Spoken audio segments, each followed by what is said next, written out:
Mati sudah sering kita singgung teman-teman sekalian. Ini proses pindah dari alam dunia ke alam akhirat. Dan semua pasti melaluinya. Nggak mungkin tidak. Allah berfirman dalam Al-Quran. A'udzubillahi minasyaitonirrajim. Kullu nafsin dha'iqatul maut. Semua jiwa pasti akan merasakan kematian. Dalam hadits atau dalam ayat yang lain Allah mengatakan walau kuntum fi burujin musyayyadah. Aina ma takunu yudrikumul maut walau kuntum fi burujin musyayyadah. Dimanapun kalian berada pasti mati akan mendatangi kalian walaupun kalian berada di bangunan yang sangat kokoh. Para nabi-nabi pun meninggal, orang-orang semua meninggal, kita pun akan meninggal. Nah, kita harus pahami poin penting dalam masalah meninggal adalah persiapan menjelang kematian dan juga ridho dengan kematian itu. Untuk supaya muncul persiapan, maka kita harus tahu dan memahami tentang perlunya ada persiapan-persiapan di akhirat, ada timbangan amal, ya, ada surga dan neraka, itu kita baca. Begitu juga dengan kita memahami kalau mati itu bukan akhir segalanya. Bagi orang beriman, mati itu adalah awal dari kehidupan abadi. Jadi kalau kematian itu awal segalanya. Kita ini sekarang belum jelas. Karena kita belum meninggal. Kita masih terus bekerja. Istilahnya seperti pegawai kerja, dia nggak tahu akhir bulan bonusnya berapa. Kita terus bekerja saja. Orang kalau sudah meninggal, dia sudah tahu apa yang dia dapatkan. Maka teman-teman sekalian, kita harus memahami bahwasanya kematian itu akan datang dan dia bukan sesuatu yang harus ditakuti. Bagi orang beriman tentunya. Tapi bagaimana kita memaksimalkan beramal supaya dapat hasil panen yang besar. Mati sebuah pintu yang semua orang akan melaluinya. Saya pernah sebutkan itu. Para salafus saleh, para sahabat, kalau ada yang mau meninggal di antara mereka, teman-temannya datang lalu mengatakan, berita gembira buat kamu. Karena kau sebentar lagi akan bertemu dengan Allah, kau akan bertemu dengan Rasulullah SAW, kau akan terima balasan amalmu, gitu kan. Kau akan lihat surgamu dan seterusnya. Jadi mereka sangat yakin dengan masalah itu. Jadi perlu kita tanamkan teman-teman berhubungan dengan kematian kalau dia adalah sebuah proses pindah dari alam dunia ke alam akhirat yang kehidupan abadi. Dan di sana kita akan menikmati surga yang sebagaimana dijanjikan. Dan demi Allah teman-teman, sebagaimana Anda sekarang merasakan kehidupan di sini, sebagaimana kita bertemu interaksi di sini, kita juga akan ketemu di sana. Pasti akan ketemu. Tidak ada sesuatu yang diragukan. Asal kita tiketnya sama, beriman, beramal soleh, kita akan ketemu di surga. Kalau tiketnya beda, maksiat dan kekufuran segala macam, ketemunya di neraka. Dan pasti akan ketemu. Tidak ada sesuatu yang hilang. Gitu ya. Jadi kalau ada orang sedih, berlebihan, nangis-nangis karena anaknya mati, karena saudaranya mati, pasangannya mati, ini berlebihan. Boleh sedih, tapi bukan berlebihan. Sampai tidak mau makan, tidak mau begini, ada yang lebih jauh, bunuh diri misalnya. Sesuatu yang tidak boleh. Ya. Ancamannya neraka kalau orang bunuh diri. Sampai dalam sebuah hadis qudsi juga Allah berfirman, siapa orang ini berani benar mendahului keputusanku? Maksudnya Allah tahu kapan Allah mematikan orang ini, tapi dia sengaja membunuh dirinya, berusaha untuk membunuh dirinya. Dan dalam sebuah hadis dikatakan, siapa yang meneguk racun, maka racun itu akan diberikan di tangannya pada hari kiamat, dan dia terus meneguknya sebagai bentuk siksaan di dalam neraka jahanam selain siksa yang lain, selain pembakaran, selain pemukulan, pencincangan dan segala macam gitu. Dan siapa yang melempar dirinya dari sebuah tempat yang tinggi, maka Allah pun akan membuat dia di neraka naik di sebuah tempat tinggi dan terus dia lempar dirinya. Jadi sakitnya, kepalanya pecah, segala macam, tulangnya patah, dirasain terus. Allah utuhin, begitu terus. Tidak boleh kita lari ke dalam masalah poin ini tentunya ya. Jadi mati sebuah keharusan dan itu adalah proses pindah. Jadi kita tidak usah takut. Yang penting kita bagaimana beramal saleh. Tapi kan Ustaz, saya amalnya masih sedikit. Nggak masalah. Yang penting berbuat. Kan yang menilai Allah, bukan kita. Allah subhanahu wa ta'ala yang menilai. Bisa saja ada orang subhanallah selama 70 tahun berdosa, tahun 71 dia taubat, tapi taubatnya nasuha, maka Allah ganti dosa-dosanya menjadi pahala, bukan mustahil. Yang penting teman-teman jangan terus lalai dalam kesalahan. Itu yang jadi masalah. Ada orang terus saja dari dosa ke dosa, tidak pernah mau taubat. Ini jadi masalah ini. Bagaimana dia pertanggungjawabkan pada hari kiamat? Sementara pasti akan datang itu. Baik, bab kita ini bicara tentang keutamaan orang yang ditinggal mati oleh orang yang dicintainya. Dengan cara dia mengharapkan pahala. Walaupun dia sedih tapi tidak berlebihan. Tetesin air mata saja mungkin. Kenangannya orang ada, iya. Tapi dia harus paham. Sebenarnya orang yang meninggal ini sedang mendahului saya ke akhirat. Toh saya akan ketemu. Tinggal apa solusinya? Solusinya kita berbanyak amal soleh karena kesempatan. Ya. Kita masih dikasih umur beberapa hari, beberapa pekan, beberapa bulan, beberapa tahun ke depan. Dan juga kita memperbanyak amal soleh buat si mayit.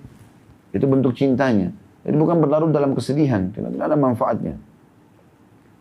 Hadis pertama, hadis qudsi kita dalam masalah bab ini adalah hadis nomor 104 dengan sanad sahih dari Abu Hurairah radhiyallahu anhu bahwa Rasulullah sallallahu alaihi wasallam bersabda, "Yaqulullahu ta'ala, ma li 'abdil mu'mini 'indi jaza' idza qabadtu safiyata atau safiyahu min ahli dunya, thumma ihtasabahu illa al-jannah."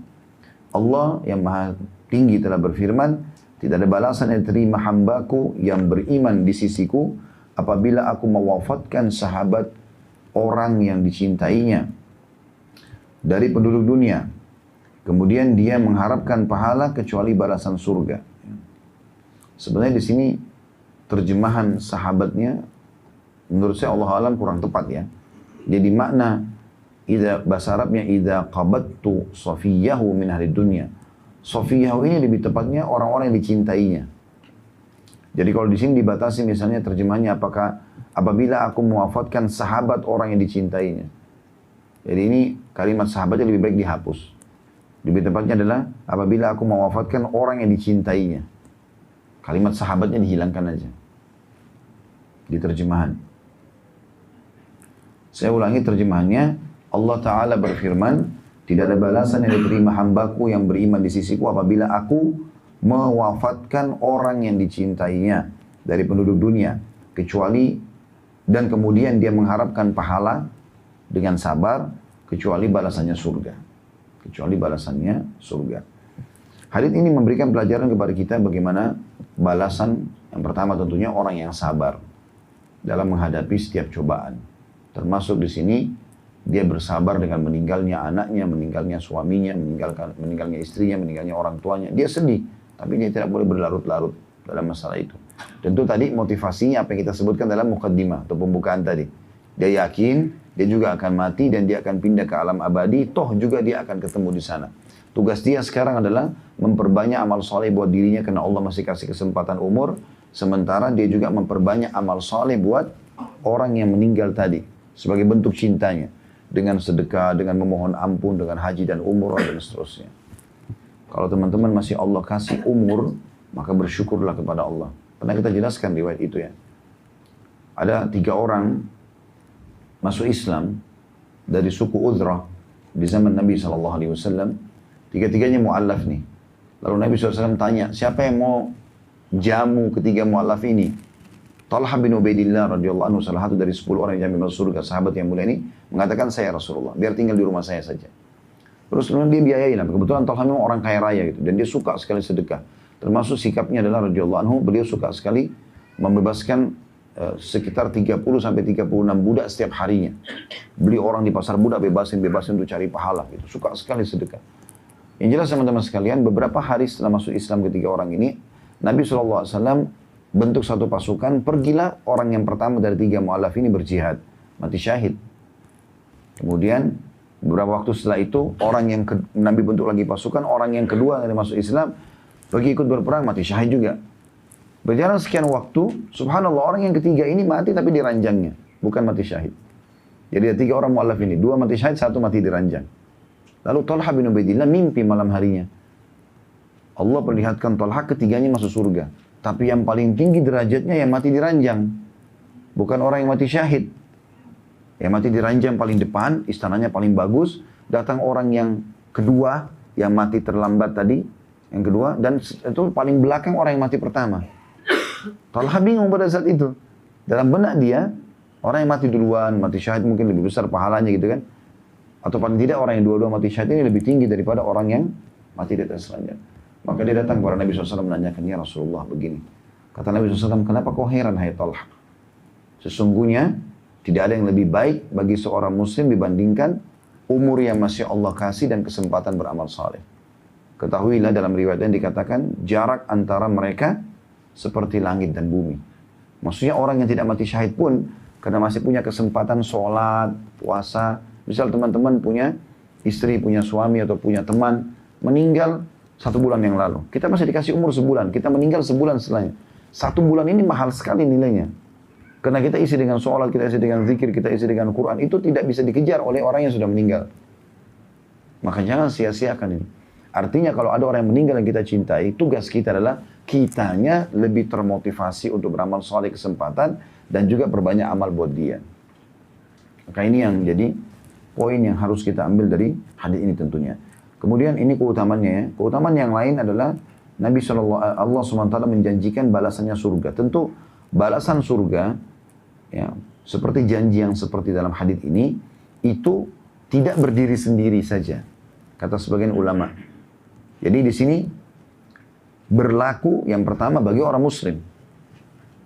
Kalau kita lihat lafaz hadis secara umum, gitu kan, maka bisa semua orang mendapatkan, tapi di sini muslim.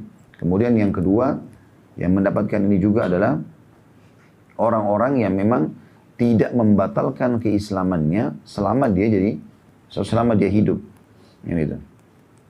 Jadi misal ada orang masuk Islam nih, terus kemudian meninggallah anaknya, masih dia dalam keadaan muslim. 10 tahun kemudian dia murtad dari Islam. Apakah dia masih dapat keutamaan ini? Sudah enggak. Waktu dia masih muslim dia dapat keutamaan ini. Tapi ternyata anaknya meninggal tadi bisa jadi jaminan surga bagi dia. Tapi karena dia murtad sebelum meninggal dalam keadaan kafir, nggak dapat lagi keutamaan ini. Contoh misalnya, gitu kan? Jadi ini tidak berdiri sendiri, tapi dihubungkan dengan masalah dia harus muslim, dia tidak boleh membatalkan keislamannya atau dia murtad misalnya, gitu kan? Tidak ada indikasi-indikasi yang membuat dia masuk ke dalam neraka yang besar, yang udah pasti. Seperti misalnya ada orang meninggal anaknya, tapi dia sangat durhaka dengan orang tuanya. Misal contoh. Sementara Nabi SAW mengatakan dalam hadis lain, termasuk orang yang tidak akan masuk surga adalah orang yang durhaka sama orang tuanya misalnya. Maka tidak boleh ada sebab-sebab yang lebih kuat yang membuat akhirnya tidak mendapatkan keutamaan ini. Jadi keutamaan ini didapatkan misal, orang itu memang sholat, orang itu memang beriman kepada Allah, terus meninggal anaknya, lalu dia sabar. Meninggal pasangannya, lalu dia sabar. Nah itu dia dapat keutamaan ini. Jadi tidak ada indikasi yang membatalkan untuk masuk ke dalam surga. Jelas ya?